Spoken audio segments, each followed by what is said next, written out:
and welcome to Kohler Commentary. I'm your host, Angie, and today I'm so excited to have content creator, momfluencer Esther Park join me on the podcast today. I personally began following her towards the end of 2022 when my youngest Evan was born, and she doesn't know it, but her posts have been such an encouragement to me during that season. Just how she carries herself and her family through her platform and genuinely sharing so much light. So I'm excited to have that seep through in our podcast episode today. So welcome, Esther. Thank you. Thank you for having me. I feel so honored and excited to be here.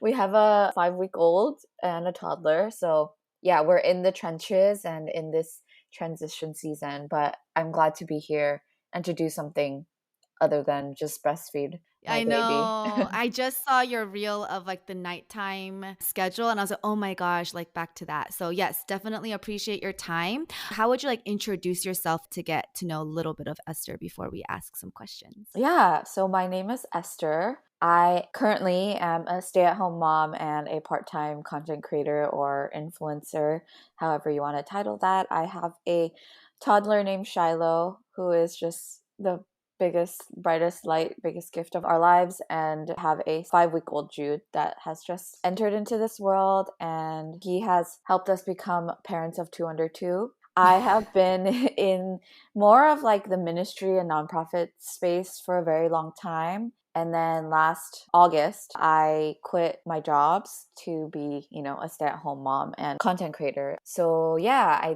I think it has been a really big blessing because it has been my dream to be a stay-at-home mom. We're still doing ministry. We are part of a church plant, just joined Oh, in March. So oh, still doing okay. ministry, but right now not in a vocational capacity. Because I'm part of a church plant. I guess I feel like church plants are called that at least for like 3 years because there's so much transition to Mm-hmm. happen within it. So yeah, that's kind of cool to know that you're kind of going through that in your own way. Yeah. Okay, so I guess that was how I kind of wanted to lead into this because I followed you right when I guess you had Shiloh then, and so my younger one is born in October, like, and so I think it was Mm-hmm. just like really healing even for me to just kind of see your posts at that time. But then through that, you ended up transitioning outside of work into that space. And so I was curious, just in general, like how that transition has been for you now that it's been a full year. Yeah, I absolutely love it. I think in general, like when I was in ministry, my schedule was pretty flexible. And, Mm, in ministry, I was mostly working with people. And of course, there's like the organizational, logistical side of it. But similarly, um, with content creation, I am kind of creating my own schedule. I work with different clients, so I work with people, I work with my manager a lot. Although I would say my manager does a lot of like the back and forth with our clients. Here and there, we hop on meetings. Yeah, and then there's, of course, the logistical side to it. So I guess the biggest transitional difference is that obviously being home with a child. But obviously that was like the main reason and purpose of wanting to make this transition was to be able to stay at home with Shiloh mm, more than like, oh, I'm so excited or I'm super passionate about being a content creator. mhm, It mhm. was more so that I wanted to stay at home with Shiloh, and this is what allowed me to do that. And so last August, Shiloh was 9 months old at that time. And up until she was 9 months, I was working full time at home, my job with her. And then I was also doing content creating on the side. Up until then, I think she was manageable. But then around Mhm. 9 months, it was getting a little bit difficult because, she's not just laying there looking at things Right. anymore, and she wanted me to entertain her. And so that's when I had made the decision to quit my full-time job. At that time I was working at Liberty in North Korea. When I quit in September, I was still working my part-time job at the church I was attending then, Citizens Okay. LA. Yeah, I would say the transition has been okay. Yeah, Okay. until I got pregnant, that's when it got really Yeah. hard.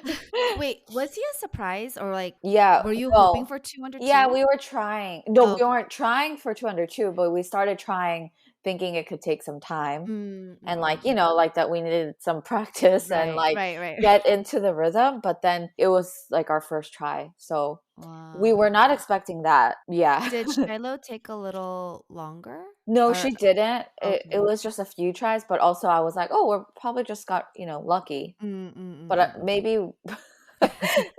if we try again, we will, Wait. try when we want it to happen. Right, right, right, Yeah, right. now we're like, because at first people were like, you guys are so fertile, you got pregnant so fast. I was like, oh, I feel like maybe just like by chance. But now I'm Mm. like, okay, maybe Mm. in that area we're very healthy. So, Yeah. No, I would relate because for my first, I also tried like 6 months prior to thinking, oh, like hearing a lot of mm, friends' stories as well or older on these stories. And so it's definitely a blessing, to be able to, but also like, well, you weren't as ready as maybe you thought you would be for certain yeah. transitions. I think for me, like I had heard through another podcast you were featured in, the When I Grow Up hmm podcast. And so I heard a lot about your career transitions then. And so I can also link that so that people could kind of listen to that on that platform if people were interested. But I did hear that you were part of a Liberty in North Korea and, in general, just being a very strong, purpose driven, meaningful, work driven kind of person, it sounded like. And I think that definitely shines through how you carry yourself through social media. But I would be curious to know if you had encountered any of those like internal feelings of like, it is purposeful work being at home with Shiloh, Mm. but also like what did that have to look like to shift any kind of mindset of, yeah, like purpose and meaning looks different and like can't even be like measured in the same way? Oh, yeah. So I had shared this with my church staff when I was working at Citizens LA last year. It was still when I was working, I think. I forget if I had already transitioned out of Liberty in North Korea. But in Mm. general, like being at home with her, I felt like my days were like, taking care of her, changing diaper, feeding her, and all of that stuff. And there was a time, it's so silly, but me and one of my best friends, Amanda, we were gonna go watch the BTS concert like in the theater. I don't know if you know, but they like played in the theater. Uh-huh, uh-huh. And it was like the first time I had time away from Shiloh, like which was just driving to Mm-hmm. the theater, and my husband was watching Shiloh. I think it was actually the night of Super Bowl. I had left at like halftime to go watch with my friend, Mm. and I was driving in the car and I was listening to worship music. And honestly, it's sad that I don't remember which song it is anymore, but I remember a song was playing, and I remember I was just like sobbing. Mm. I didn't even realize that I was struggling with this until I was listening to that song, and I felt God just gently reminding me that, like, right now, although your life and your work looked so different, especially when I was doing ministry. I was doing campus ministry back in the day. So I was on Mm. campus evangelizing, discipling students. And I think he was just reminding me that right now, like, your ministry is to be at home, to be a mom, and your ministry is to Shiloh. And even if Shiloh is experiencing my love through you, and as you're discipling her, as you're with her day to day, you're sharing my love to her, like, it's enough. And Mm. I remember just feeling just so relieved because I didn't Mm. even realize I was struggling with it, but Right. I could feel God just saying, like, it's enough. What you're Mm. doing, it's enough. And so definitely, yes, I guess I was struggling with it, but I was probably just kind of pushing it down. Yeah. Yeah. But I think that kind of switched things for me and Mm. really seeing it in a different light. Like, yeah, like Shiloh and Jude are they are the ones that I'm able to disciple, and they are my ministry. They're my main ministry right now. Like, and one day they are going to grow up to hopefully know Jesus and be salt and light in this world. Mm. But yeah, of course, it's hard to think of that because every day I'm like, especially with a newborn, I'm just changing his diaper and feeding him on the clock every Mm. 2 to 3 hours. My son has GERD, so it's been especially difficult, and I feel like I'm just feeding him all day and night, but reminding myself of, of what God had spoke to me when I was driving to a BTS thing. He meets you where you're at, and that's Yeah, like exactly. literally real time. Yeah, I feel like you have such a special way with like sharing your heart or his heart verbally, right? And so like that's like such a gift to then be able to whoever might be listening right now, even in going through that kind of thought, to be reminded of what that purpose looks like in different seasons. And so I appreciate you putting that out there. And I think like with that and content creating as well, like how has that looked like for you? For me as a believer, I see parts of that being shared through your social media platform, but not like in like a in your face type of hmm way, and like not even main ministry, because like you said, that is your children in this time. But I guess like, yeah, where does that come from in terms of how you even carry that, and not just like because of social media, but like wherever you go, it's kind of like an overflow. Yeah, I would say, there are like content creators who are literally like Right. evangelists. They use Mhm. their platform to share the gospel. Obviously, my platform, I think, is more right now in the stage, especially very mom heavy, sharing my like journey of motherhood and then also lifestyle. Like I'll share some fashion, makeup, skincare, Mhm. cooking, Mhm. whatever I can, family, marriage. Uh, but what I think that is amazing and great about lifestyle content creating, or especially like motherhood and home, is that I get to just share my life. Mm. And of course, Christianity and my faith and my relationship with Jesus being such a big part of my life, I would say the most important part of my life, it seeps through my content. So, when I'm sharing something difficult about motherhood, obviously, like it goes back to how, what God speaks to me in those seasons of difficulties or how I've dealt with it. And so I think it just naturally sort of seeps Mm. into my content. And I will say Mhm. sometimes when I more explicitly share my faith and I actually see like people unfollow me Mm. because I think they may have seen like a post that didn't really share, like maybe it was like something funny that I posted about Shiloh or a cooking thing that I didn't share my faith, so maybe they followed me through that and then later they see that I'm Yeah. Christian, I'm like overtly Christian, whatever.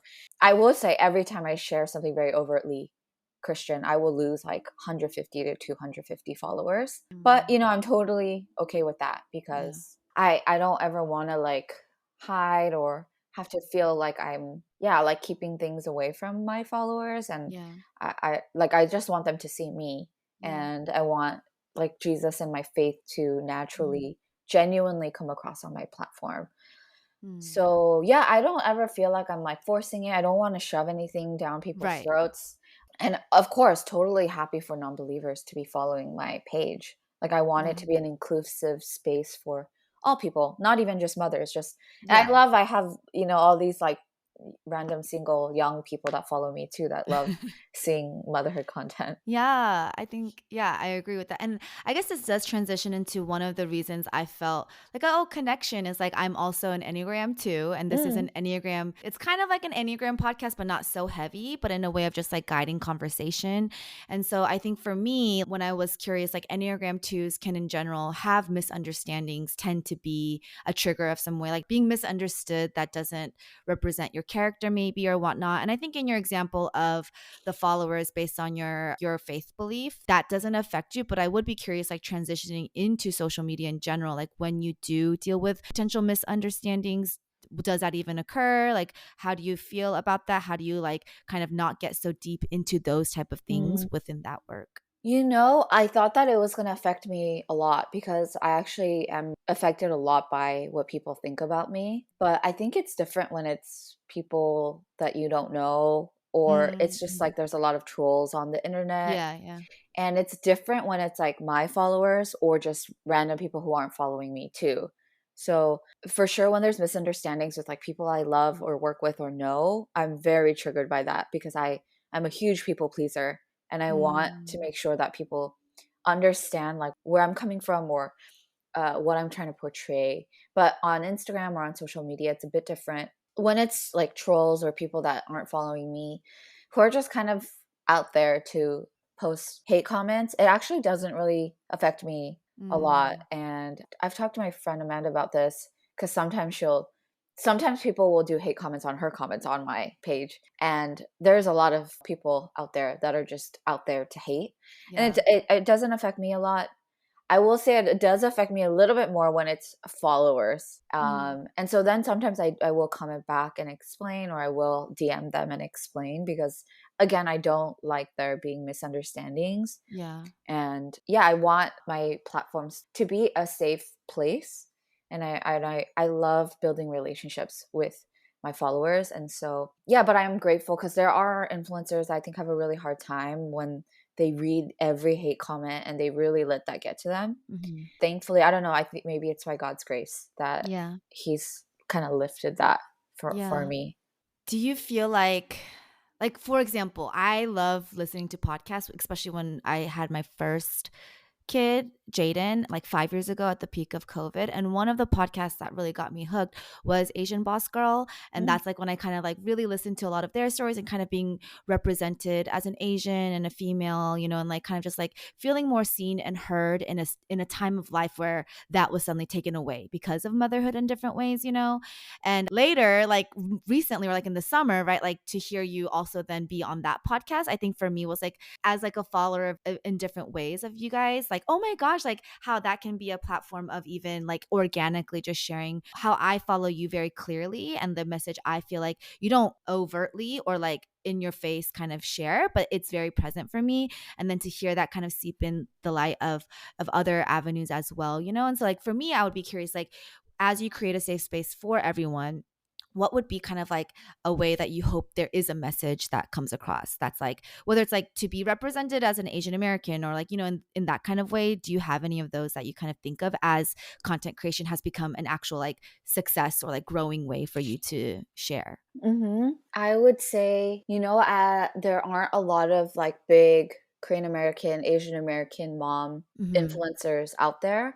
Mm-hmm. There's like this huge like thing in Utah of like these white mom influencers who kind of have it all together. They're so beautiful, but Mm-hmm. just in general, like, Mm-hmm. and there's all these like the farm ones and like, Yeah. but Yeah. they all look so beautiful. They're all dressed so beautifully, which I like. I'm like, wow, that's amazing.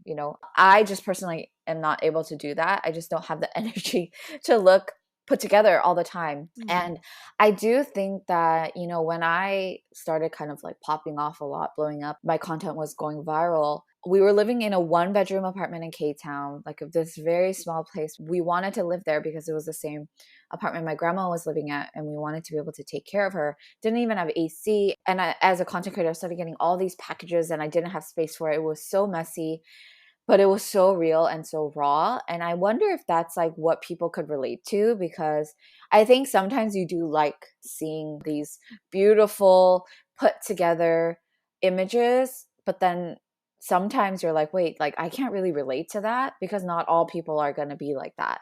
And I Mm. wonder if people were able to relate to me because of that. I think one, so I would get comments like, I haven't seen like a Korean American Mm. content creator or a Asian American mom content creator, and like I love being able to follow you because I can relate.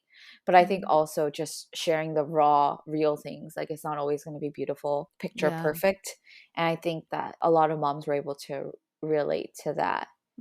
Yeah, I Um, would definitely say like authenticity is like one of the things to describe, I think, how you share. I would be curious right now, as you've entered this new stage where you have a 5-week old, how does that shift even expectations you have of yourself to create or to release or whatever? Yeah, what does the season look like right now? And how are you like breathing? How are you, like surviving? How has this transition been? so, when you work for yourself or when you're an independent, I don't know, contractor, you don't get a mat leave, right? Right. And if I'm not working, I'm not going to get a salary.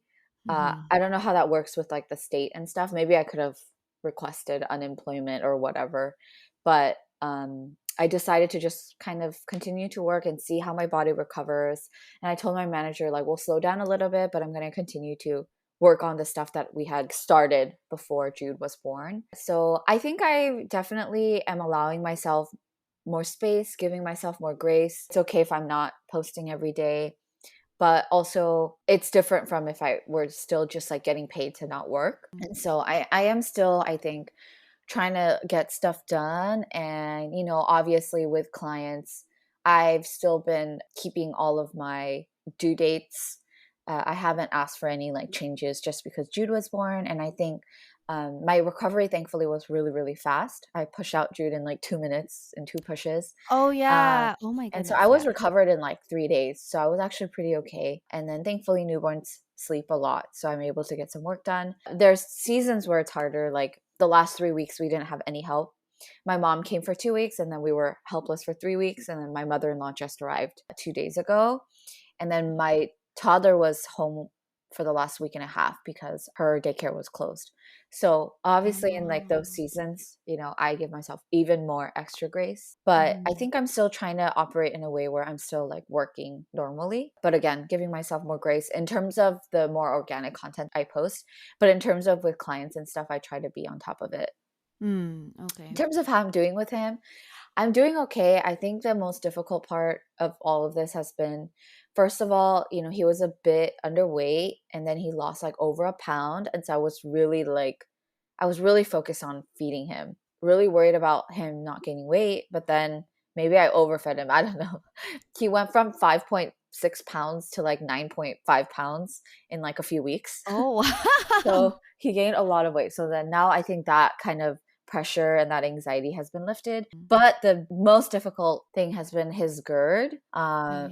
So he loves to eat though. So even with GERD, he's gaining weight. But because the reflux has been so bad, Yeah. he's so fussy when he's drinking. And so sometimes feedings take like an hour and a half. And it's just exhausting. Mhm. Breastfeeding moms will know how exhausting that is, especially in the middle of the night. So that's been really difficult. We got on medication a week ago and we haven't been seeing any results yet. So I'm actually going back into his pediatrician for a follow up to maybe see either if we need to increase his dosage or if we need a new medication. But that's been really hard. And I shared a little bit with my followers, and a Mhm. lot of people DM me saying that they went through the same thing and how hard it was. I think it's probably even more difficult if their child isn't gaining weight. So Right. thankfully he is. But I think it's more just how heartbreaking it is to see how much pain he's in. He's like crying constantly. Shiloh was never like that. I think it's because his stomach is upset and he's not able to sleep as well because his stomach's upset. Yeah, and then because he's not eating enough, probably he's just hungry. So I think he's just a big boy, so he just needs to eat a lot. Because in terms of like the amount based on like his age, he's eating enough, but I think he needs more. But Mhm. because of how upset his stomach is, it's hard. And then, yeah, when he's fussy and crying, it's so hard to latch him. And so it's just a very tiring process. So that has been really hard, and I'm hoping today we can find a better solution. But I know that some people, they've tried like 3 or 4 different medications and they don't find the right one until later. So I know it Mm. might be a journey. So that's just kind of like where my headspace is at and what we've been, I guess, struggling with a little bit. Oh, yeah. I mean, I that's different. GERD is different from, is that acid reflux or like call it that Yes, I think it's reflux. reflux? Okay. I mean, I have GERD as an adult, but I can't imagine like in a small like Hmm. baby to then have that kind of discomfort. And I'm sorry you're going through that. It's okay. We'll get through it. How is Shiloh loving as a older sister too? But I think for me that was one of the hardest transitions, was a sudden like difference in that quality time, at least with my older when my second came. So I would be curious, just like what has that looked like as the baby that captures so many hearts, in general, and like, yeah, how has she been transitioning herself? How have you been giving yourself grace when you might have certain feelings, of that? So, for those that do follow me and have seen my content, will know that Shiloh has been such a mama's girl, like super clingy, very needy. There were seasons where she like wouldn't go to her dad. There were seasons where she wouldn't let her dad touch me. So I was very afraid, but I will say right before Jude was born, she started building more of a relationship with her dad and becoming less and less clingy. I think separation anxiety was getting a little bit better. Obviously, she started daycare like a month before Jude came. So I was glad that things were getting better, but I knew that it was going to be really rough. She doesn't let me Mhm. hold other babies. She doesn't like it when I hold other babies. And still, a big mama's girl. But when Jude came, like to my surprise, she has been so loving to him. She kisses and hugs him Mm. all day long. She wants him to be on her lap. She wants him to be, laying down next to her all the time. She's always like telling Jude, like she calls him Juju. She's like, Juju, anja, anja, like Juju, sit. Aw. And she's shown zero signs of jealousy, which was so wild to me. But I wonder if, maybe we were preparing her so she knew that Jude was coming. And Mhm. also, I think she realizes that it's kind of like her baby or like her brother rather than like some Mm. other. And so she is also very possessive and protective over him. So that has actually been not difficult at all. What's actually been harder is not being able to spend as much time with Shiloh just because I'm breastfeeding so much. It just so happens that Paulo ends up taking a lot of like the load with Shiloh. But that's been actually really hard for me. And sometimes now she like will ask for dad over me, which has been actually really, really difficult. Like that transition has been the hardest for me. I will say she still most of the time prefers me, but in those moments when she's like asking, she calls him papai, which is dad in Portuguese, like a little part of me kind of like breaks every time. So that's been, I would say, a little bit hard. Yeah. Oh my, yeah. I really struggled with breastfeeding, so I would be more pumping with Jaden, my first, but then with Evan, like that, I think I felt like such a failure in that way. But it's like if I'm the only one there, then I will get like no time with my older son. Or I don't know, it was like very interesting. But that was the first time my husband and Jaden's relationship really bonded and blossomed, which is beautiful, right? But then it's also like, whoa, those like changes in what that looks like or in your heart, I think that like resonates with me a Yeah, lot. there's this He's totally back to being only me, not only oh me, but like I think, he also adjusted in that way. Like yeah.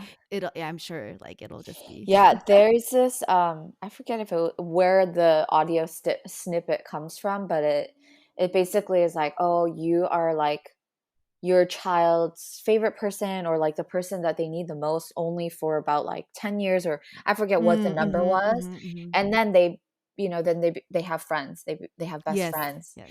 And then they get Broke married. me. Yeah, they get married and then they have children. You really are only their like favorite person or Yeah, for however many years. And I think I got a snippet of that when I saw sometimes she prefers yeah. Paulo. And like that is just the most heartbreaking thing. Like that. And yesterday was it? I forget if it was yesterday. I think it was last night. I was posting some old posts because I think yesterday was like National Daughters Day or something. There's like a national day for everything. When she was younger, I was seeing those videos and I was like, man, she needed me so much more back Yeah. then. And Mhm. she needs me less now. And that's so sad. And I feel so silly, but I'm like, wow, like there were moments she was literally like my little koala, like, or Velcro baby or whatever. And I'm like, she's already so much more independent now. That's kind of a hard transition, I think, for some moms. For me, Yeah. definitely. Yeah. Are you like when you do kind of face certain emotions or things like this, do you like, are you able to feel that in the moment type of thing, or do you think it gets repressed and then brought back, like kind of like the BTS moment Uh-huh. kind of thing, where like maybe it's not something you're thinking about, but then it like comes. Like, how does that emotional side with motherhood and all the hormones, like, how do you kind of process that? Like, some people are really welcomed with postpartum blues in a really heavy way, and I'm curious if you have any insight of how to kind of move forward in a healthy way. I will say, I think with the second, I've been navigating my emotions a lot more healthily. I think with Shiloh, I did repress a lot. I had a lot more anxiety with Shiloh, with it being my first, and so much the unknown and navigating that. I think I did repress a lot. But I think with Jude, I think I'm navigating postpartum a little bit more in a healthy manner. Mm. So I will say that I do feel like I feel things pretty much right away. When sometimes she asks for him over me, I'm like sad right away. And obviously, I'm like freshly postpartum, so things are Yeah. changing all the time. I will say, I feel like I'm in a pretty healthy headspace right now. I think what I'm struggling with most is GERD. Yeah, the Yeah. other night, he was struggling to latch and he was just crying, and then I just started sobbing. And there were just a lot of emotions.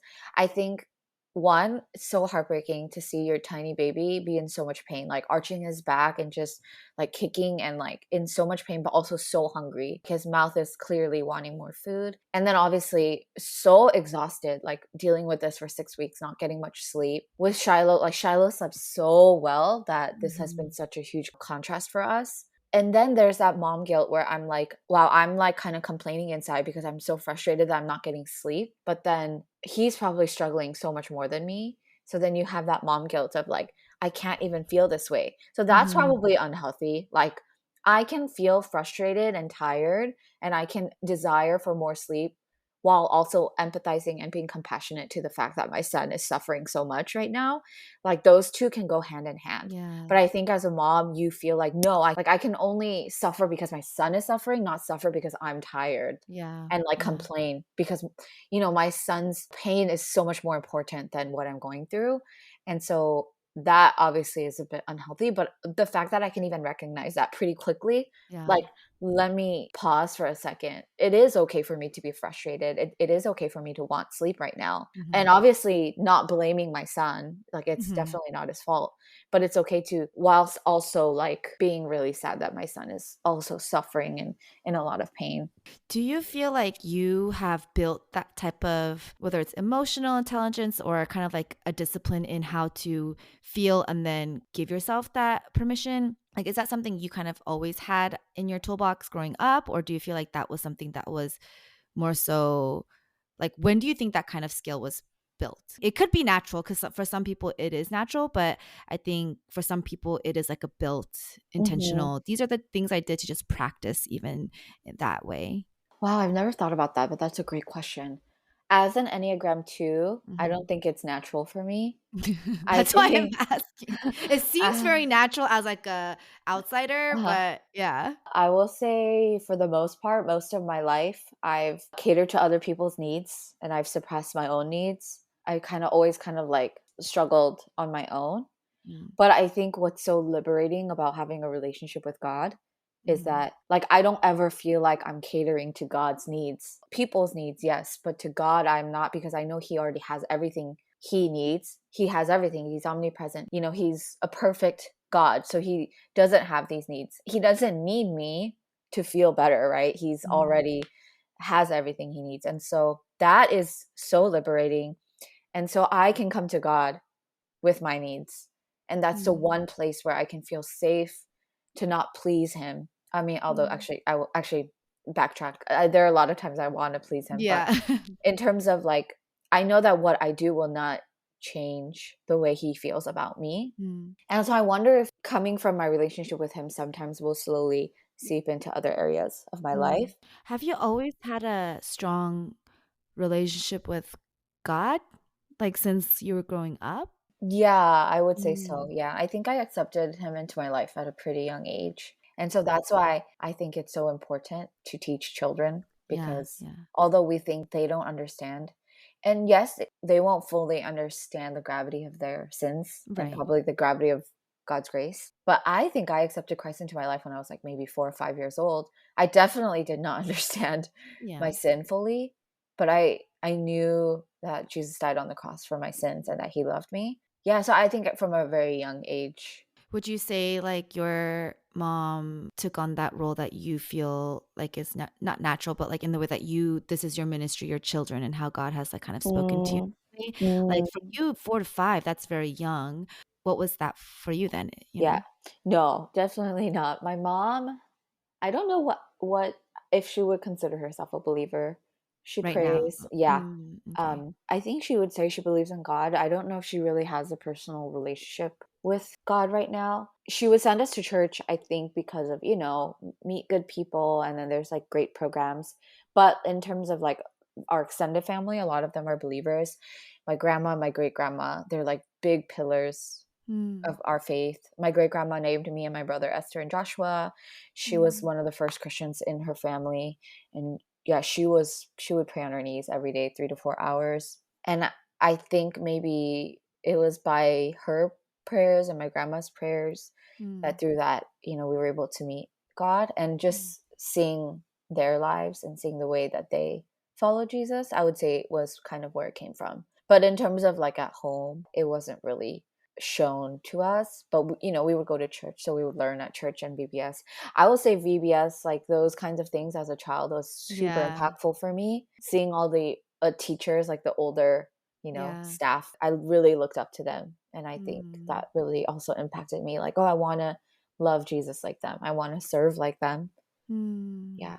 Well, yeah, I was always curious because it seems to be that rock, whether, yeah, empathizing with like the desire to please God too because of our human side, but I feel like that definitely exudes that is like a constant. And so I was always like, oh man, like how was her journey? But I feel like that's a whole nother little Yeah. episode or something. Yeah, my grandma, my great grandma, her story is crazy, and that in Mm, itself, I think, is, yeah, again, a whole it'll take like an hour to explain, but she, I would say, is a big part of my story and my testimony. Mm. But she really loved God. I think I learned a lot Mm. from her. I love that you're able to like generationally beyond. I don't know if even as Korean immigrant children, like it's hard to know those full stories of generations above our parents. And so for you to be able to know the faith story, journey of your grandma and then great grandma, like I think that's such a powerful thing that's also very Mhm. unique that not a lot of people would be able to say they Yeah. have. I think I'm very lucky because I spent so much time with her. Like, she was alive Mhm. until I was Mhm. about 15, but most people don't get to even Mm. meet their great grandma. And if So they I do, not in such a personal way, like yeah, I feel like it's very like not hierarchical, but kind of like yeah. there are certain ways of interaction that aren't as like not like I trust you, I'll treat you like as a human to share my story with kind of thing because of the things are like older generations might have gone through and like just repressed in their own ways. And so I think that's like a beautiful generational like gift that you guys, can also pass down. But and Mhm. yeah, so that's really encouraging to hear. I kind of heard you say like, like the childhood message for a type 2 is that it's not okay to have needs of your own. In general, it's very easy to repress that and focus on the needs of others that you kind of touched on, which you have now created practices to not kind of fall in that space right now as a mom of two. I would be curious, like, do you see that mentality happening when you start to parent like Shiloh because she's older now? Or like, do you see that coming out like sometimes people say like when you raise children, your childhood almost like you're reliving childhood in a way, if that makes sense. Like Mhm. I'm curious if any of those things are kind of like hand in hand or you notice those tendencies or does that kind of make sense? You mean the tendencies of me feeling like I can't have my own needs? Like it sounds like as a listener that might not be as much of a struggle. Like even if that is a childhood message, you have really worked through that and like given Mm, yourself that permission or understands how to pinpoint it when it gets there.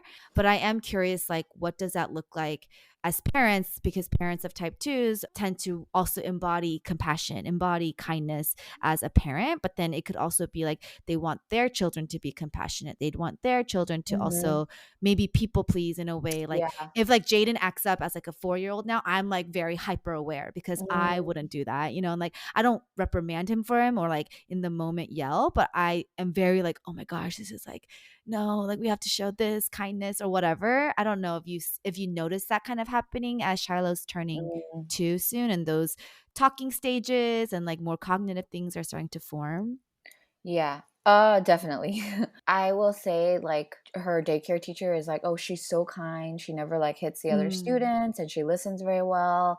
I'm, like, so proud, and I'm so happy because I want her to grow up to be, like you said, compassionate, kind, empathetic, someone that will serve others. And then anytime there's, like, a little thing where she's like, "Oh, she kind of acted up in this way," I'm like, yeah, more aware mm, and mm, mm. I don't wanna say, like, disappointed. Yeah, She's still a little like, yeah. she's still learning, but I'm like, "Oh, no," like, I wanna like, what can I do to make sure that that doesn't happen again? Mm-hmm, But mm-hmm. also, it's like, she's a child, like, it's Yeah. going to happen. There's no way she can always be kind and Mm-hmm. compassionate. So definitely, I'm always aware of that, and whenever she, like, kind of throws a tantrum, I'm like, "No, you can't do that." Like, Mm-mm-mm-mm. but I have to step back and like, no, she's a child and she's going to tantrum and it's okay for her to do that. And then that's how they learn. And, but I will also say it shows up in ways where I think sometimes I forget to take care of myself and my own needs when I'm taking care of Shiloh and Jude Mhm. because they will always come first. Yeah. And so that, I guess that's like another way where it shows up is when I'm uh, kind of so busy tending to their Mhm. needs that I'm like, "Oh, I haven't eaten yet," or I haven't, like, paused. Mhm. Um Do you then like I think right now, right? Like there it's such a you're in the thick of it. So you can't be like, I need to go on a self-care day, right? Like but knowing that as type twos that repression of your own needs is like more of an instinct, like how have you then been able to implement certain things like that to recharge? I think that my husband has been a big advocate of Mm. just being so helpful, Mm. and with certain things, I mean, certain things I have to ask, but certain things he does without me asking, and I wonder if that's helped a lot where I think by him doing certain things like that has Mm. helped me. Like, for Mm. example, when I got pregnant with Jude, he knew that I was having like a really hard time throughout the night because I would wake up a lot and I was just so exhausted. Also watching Shiloh all day long. Yeah. Um, And your he, pregnancy was terrible, right? yes, it Or was terrible. yeah. Oh my gosh. But Yeah. I think my husband had offered that he would start doing the morning routines with Shiloh. Mm, So like things like that where I didn't even think of that mm, would have helped with my rest and my self-care. He kind of like advocated for me and mm. like saw that before I could even see it. I think as an Enneagram too, That's so good. you Yeah. can't, you Yeah. don't see even what you need actually. Yeah. So to have someone do it or Hmm. like right, and you still have to ask him for help and different like that like any partnership or family, Yeah. but when it's like you don't even know and then it's taken care of, that's like speaks to a certain part of your heart. Like anyways, Hmm. yeah, I cut you off, And but I will say, as a content creator, sometimes I get invited to these like influencer events. mhm. Uh, Partly it's like I need to go for work, but partly I love to like take some of my girlfriends like as a plus Mm, one and go because just get to eat good food and it's usually very pretty. They give you all this free stuff and just spending time with your friends. I think before I would feel sort of bad to ask Paulo like, oh, can you stay home with Shiloh so that I can go? Because now usually we have to kind of split up when we go to things. But I think now I feel more empowered to be okay to do that. Yeah, like have my time with a girlfriend and enjoy that space away just for myself, not having to think too much about taking care of another human being. So maybe that's like another yeah. thing. But yeah, I will say, I don't know, when you have a toddler and now a newborn, you're still kind of in the thick of it. So I don't know if Yeah. that's like a huge thing in my life where I'm like, oh, I need to self care, self care, self Right. care. Right. I think it's a good transition to also kind of highlight marriage. I don't know what when you guys got married, but you've been through now it sounds like I'm hearing two children, job changes, right?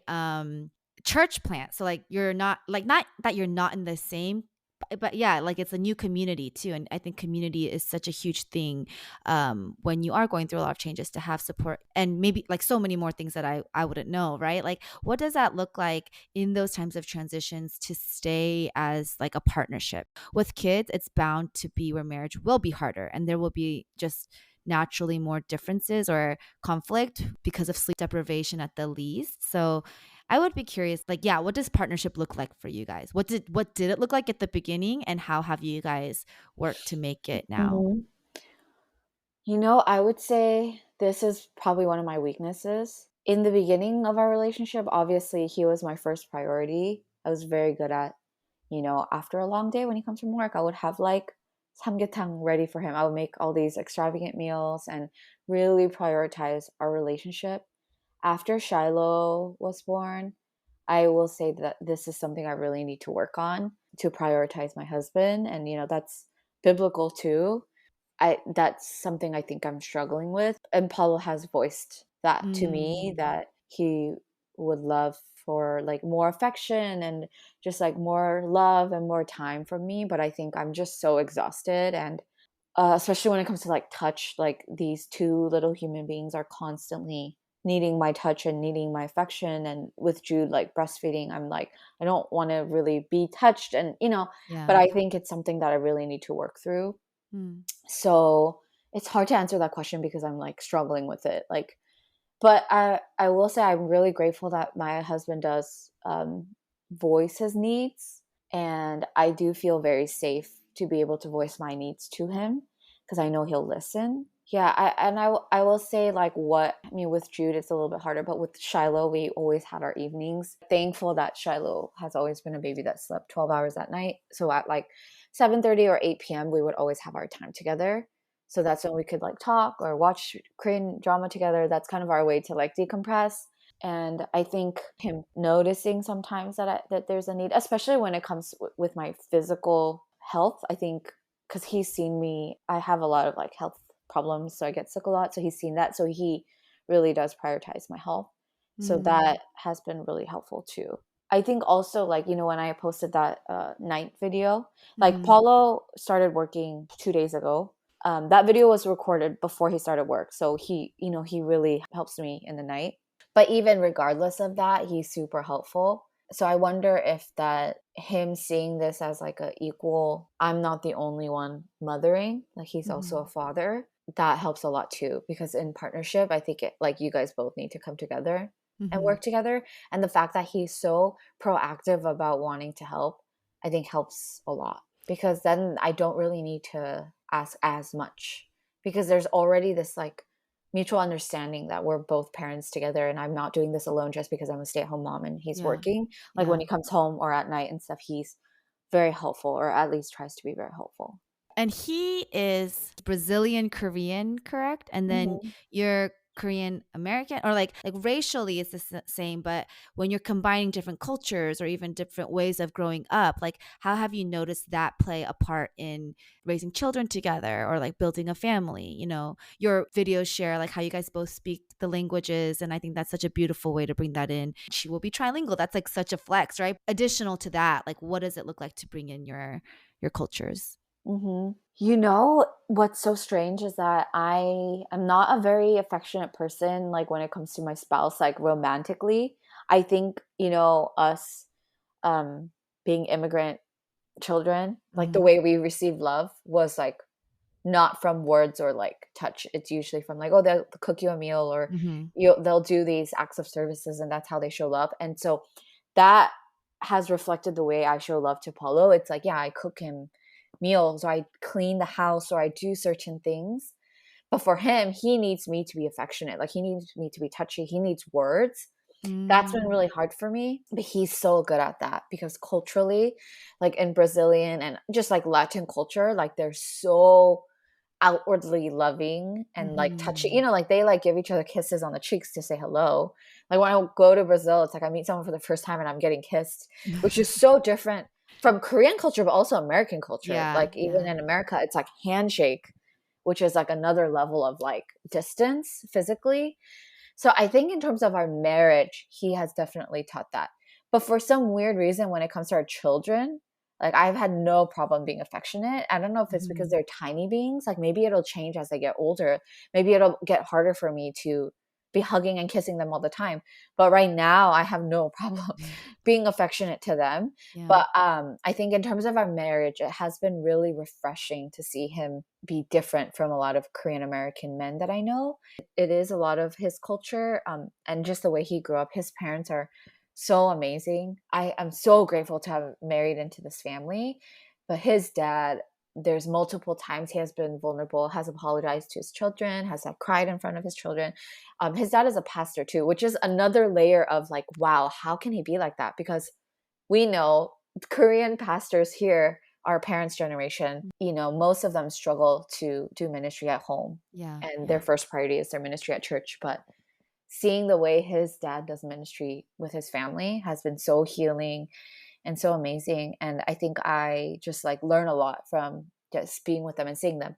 Paulo is the way he is because of his parents and his family, and they're very Mhm. non-traditional. A lot of my friends, I remember when they first got married, a lot of times when they would fight, the wife would kind of share what she's going through, and what she would want is for her husband to listen and to just kind of be there for her. But instead, there's like right away a solutions. How Yeah. can we fix this? But Paulo is very different. He is more Mm. emotional.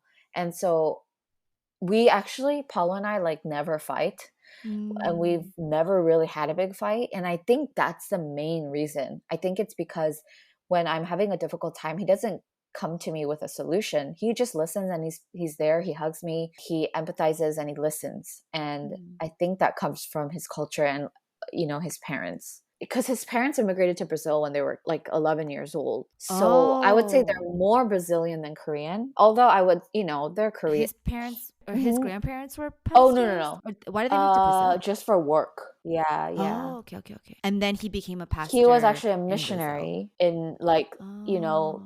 more like slum parts of Brazil. And then the Mm. church that sent his parents as missionaries, they called him back to be a pastor. So they were doctors. They went to med Oh. school. They were doctors, and so then they were doctor missionaries, and then he came back and became the head pastor. So now he's the head pastor of the biggest Korean church in Brazil. Oh, Oh, So Paulo was a MK and then a okay. PK. Yeah. We have like a Onni that she speaks Portuguese growing up because she was a missionary's kid and her parents were in Brazil. But I don't know how like Korean communities are still like They tightly knit probably in know each certain ways, other. but probably yeah. Yeah, I think that's like such a skill that this generation is learning how to build, right? Because our parents didn't show that kind of listening or like what you said about what Paulo does. So it's like nice that he is able to already kind of set that standard for your family together. What are like some other traditions you guys talk about? Like I know language and like you guys teaching Shiloh and now Jude 3 languages is like a priority. Is there anything else like that you guys have like talked through? So that's a big thing, like making sure that our cultures are never forgotten. So like his Brazilian Mm, side and then our Korean side, English and being American, like that's something they're going to experience just being here. But I yeah. think always visiting Brazil and Korea, I think is going to be a big priority for us. And then speaking those languages is a Mm, very, very big priority for us. But also some of the things that are instilled through our cultures, like for example, respecting our elders and things like that, are things that we're always going to teach our children. But in terms of, I haven't really thought too much about it. So I guess we haven't talked about it a lot. But I think, yeah, naturally with him coming in with his more Latin culture, I guess, yeah. showing a lot of love, I think is something that we're always going to want to do. And we've like kind of Yeah. talked about that. Yeah, I guess that's like it doesn't necessarily have to be the country, right? Which is being instilled, but also like a tradition you guys did as a family that you want to make sure is carried through. Like if I think about like nightly walks I took, like that was something that as a child was like my favorite part of like those evenings. And so like I'm like, how did we do that in Texas like every night? Like it's disgusting, but realizing they made that kind of effort. So trying to Hmm. even think of things like Yeah, that there's a few things we've myself. talked about. One is for sure is like at our meal tables, it's like electronic free, making sure we don't have our phones. I Mm, mean, right now it's not a problem because they don't have phones. Paulo's family, which I think is so amazing because his dad is a pastor, but every Sunday night was like mhm. family time. After church in the evening, they would do dinner together and then they would go watch a movie, Oh. which I love that they did that because I feel like pastors are like, oh no, Sunday is like just church. I'm going to be at church all day and night. But he really Mm. prioritized that. So that's something I think we want to implement. I don't think it has to be like a movie every Sunday, but something fun, like doing dinner together and then Mhm. doing something fun together. And then for my family, so my mom was a single mom. My parents were divorced when I was very young. Okay. But something that my mom always did was like pancakes on Saturday mornings. Mm. So I would love to do something like that, like some sort of breakfast on Saturday mornings Yeah. together. But my favorite tradition that we've already started is every Christmas buying a real Christmas tree and Oh. decorating together. That's So we intense.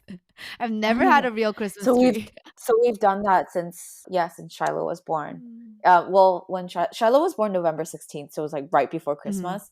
We bought just like a tiny Christmas tree. Mm. But last year we did like a big Christmas tree. And then the other thing that I want to implement is that every year we get like a family Christmas ornament. Oh, yeah, yeah, yeah. So that's, I guess, like a few things that just come to my mind. Mm.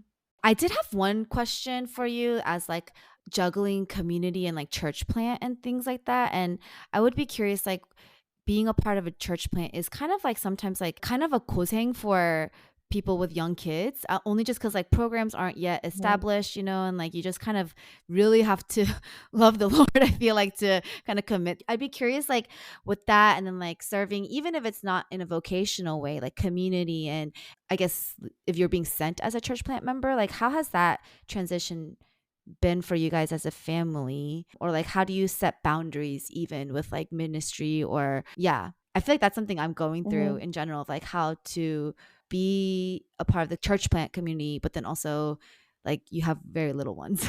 It's actually been so difficult. So Paulo and I are part of like the core launch team. Okay. So there's like, I forget how many, 10 of us. So we are heavily involved. But then also, Paulo and I are both on the board of our church Oh, plant. okay. So that's like four of us, five of us. So Paulo's like the vice president of the board. Wow. So like after the pastor, that's like the most Oh, wow. um Okay. like work. And then I'm the secretary of the board. Oh my goodness. And then I'm also on the praise team Oh my goodness. with our pastor's kids, which has Oh. been such a blessing Mhm. because they were all my kids in children's Mhm, mhm. ministry. all my students in children's ministry, and now they're like high school and middle school. So we're doing like worship team together because I started doing worship team in like middle school with Yeah. my our pastor because he used to be our youth group pastor. But it's like, we have to go early to set up with a toddler, Yeah. and when I was pregnant. So we were basically there all day. And right now we're meeting somewhere that's like pretty far from our house. So Oh. it's been very physically tiring, and we're there all day long. And then we have to do like her nap, like in the car ride back home or things like that. So we don't really get rest on Sundays. Mm-hmm. But also, we just kind of remind ourselves that this is momentary. I'm sure it's going to be even harder for the next few Right. years with Jude Right. in the picture. But also, I think what's so great about a small community and a church plant is that everyone Yeah. is kind of there helping out. So our pastor's kids, Esther's kids, watch all the little ones. Mm. There is no children's ministry, Mm-hmm. like you Mm-hmm. said, like not a lot of programs. That is something I was a little bit ashy or like a little Yeah. bit sad about leaving the church I was working at, Citizens, Mm. because that church, was a bigger church, and she was supposed to start children's ministry at 18 Yeah. months, but then we left for the church plant right before that. But I will say, like, there is something really special about doing family worship together, Yeah. even though like they don't really understand or it's a little bit distracting sometimes. I think also for them to see their parents worshiping, Yeah. I think is very special and something that will help them learn. That's true. And I don't want the gospel to ever be watered down. Not that like children's ministry is bad or that they always have to kind of like hear scripture in a way that's taught to adults. Mm. But I do think that the gospel is something that could be understood all ages, Yeah. because I think the gospel is that clear and Yeah. simple for all people to understand. So I'm hoping and praying that like they'll still be able to hear things and learn things. Mm. Yeah, I feel like you just provide a lot of perspective and just like different seasons. And so I really appreciate that. I know you do have a newborn. So maybe we can hear about great grandma someday. Yes. But I'm going to end this with like some rapid fire questions to end this time. And then yeah, let you go. Okay. What is one thing on your bucket list? Oh, I love traveling. I would love to travel to every continent if possible. Um, Oh, and okay. even like with our children, I think that's something that we've really been big on. Like Shiloh's been Yeah. on like 15 airplane rides already. So I think it's something That's yeah, I right. think it's Uh-huh. something we want to instill in our children, make sure that they are well traveled. And I think that as they Mhm. travel, that they're able to see God's heart for different nations and different countries. I've learned so much Mm. about God's heart for his people while traveling, mostly from on mission trips, Yeah. but also to just see how different people live and to understand different cultures and to be empathetic in Mm. that way. So I would love every year to do like a big trip with our kids. That was my next question. Where would you want to take the kids together for your first family trip of four that's not Okay. Korea or Well, Brazil? so we are going to Seattle for Christmas. And we Oh, are gonna go to oh, Korea okay. next year. If it Okay, so wasn't you have what? yeah, if it wasn't that, I would love to take them. I think Africa would be really cool, or Europe. I'm excited to see I don't that in know. the That might be way future. later though. Yeah, like maybe like 5, 10 years, right? Like, but Seattle, that's exciting. You carry yourself very well, but what's a weird thing about you? A weird thing about me. A quirk, yeah, something quirky. I don't know if this is quirky though. Like I get startled really easily and I do like Mm. very big expressions. So usually like I'll Oh, like okay. scream or something, but it makes the other people way more scared. But it's just very Yeah, like yeah, yeah, over yeah. the top. So my husband always makes fun of me for that. I don't know if that's like a weird quirk though. I'm trying to think what else. Okay, this is really weird. I don't Okay. even know if I should be sharing this, but before I sleep, I always have to put chapstick on my lips, and I always have to put lotion on my hands and my feet. Why? Just like to feel I just feel very I hydrated? just feel very dry. I Interesting. don't know if that's pretty Interesting. weird. Yeah, it is. Well, because I don't do that, but I'm maybe the opposite end. Who would you trade lives with for one day? So not forever, but just one Like day. even famous people or Hmm. whoa. So this is not you being with them, right? You're trading lives with them. Whoa. Oh my gosh. This is such a good question. Maybe like a world leader of a different country or something. Mm, yeah, you have a very global heart. I think that would be Love it. so cool. Or even like a Yeah. missionary. I've always wanted to be a missionary, so That would also be really Mm. cool. But I guess I've gone on mission trips, so maybe like more of like a global leader, because then that's Yeah. at a different like status. So you're able to see Yeah. Yeah. more and just kind of see how like Mm. that kind of job is functioning. Well, that's a good one. Favorite book to read to Shiloh right now? Um, Or if not right now, like, yeah, of all time. okay. There's these Bible story books that my mother-in-law brought from Korea, and it's like 1 through 10, and they all have different Bible stories. It's like the story of Noah, the story of Joseph, story of Jonah, but all of those are my favorite because Are they in they're in Korean? Korean. Those are her favorite Oh, wow. books. And so I just love reading it to her. But Mm. like there's a scene where Joseph is praying like in prison, and every time we get to that page, she like goes like this and she goes, Amen. And then like there's Oh. like a I forget, I think it's like maybe it's Moses or something. There's like a scene where one of the guards are going like this. And then she goes like this, and I don't know, it's just really sweet. I think she's kind of like memorized some of it. So Yeah. yeah. Oh, that's so cute. Oh, there's one more other book. I forget what it's called. It's like Yeah. Run Run or something, but there's all these pictures of these guys with glasses, and anytime there's a someone wearing a glasses, she thinks it's her dad. And so she always says bye-bye, bye-bye. So that's funny and cute to me too. Or even like when she sees That like is so grandmas and funny. grandpas, like she'll say like harmony or like yeah, Yeah. it's just really sweet. And then right now, maybe top 3 baby recommendations for a lot of like expecting moms. What's like top 3 you have to, it's tried and true for both Wait, kids. products or Yeah, okay. products. Nestig, the crib, the convertible crib, it goes from Okay. bassinet to crib to toddler bed. I just think that it's so Oh. money saving, space saving. Mm, mhm. It's beautifully crafted. It's actually the wood is from Brazil, which I think it's funny. It's a coincidence. Mm. So I Yeah, would say yeah. that tush baby, hip carrier, especially Uh-huh. when your child gets a Uh-huh. little bit bigger. It really ergonomically is built so well. And yeah, it just good for your arms and your back, especially once your kid gets bigger and heavier. Tubby Todd all over ointment has been a lifesaver for us for Shiloh's drool Mhm. rash and her eczema. I'm sure if it's really serious eczema, it wouldn't help with it, but I think for more light eczema, it's helped, and it's really helped moisturize pretty much all of their products that we really, really Mm. love. Oh, wait, can I say Mm. one more last thing, actually? I should have Yes, you said this. can. Slumber Pod, the blackout tent. I know. That's like one thing I regret Mhm. not getting Yeah, so anyways. when So, we as a travel family, yes, as you a know? travel family, you absolutely need that, especially if you're just staying in a hotel or if you live in a one-bedroom apartment, which we did with Shiloh until she was 9 months old. That's she was sleeping in our Ah. room until she was 9 months. So before that, we were literally changing in the dark, like quietly going back into the room. Mhm. But after we got that, we could turn on the lights, and it's been a game changer. Okay, those are good ones.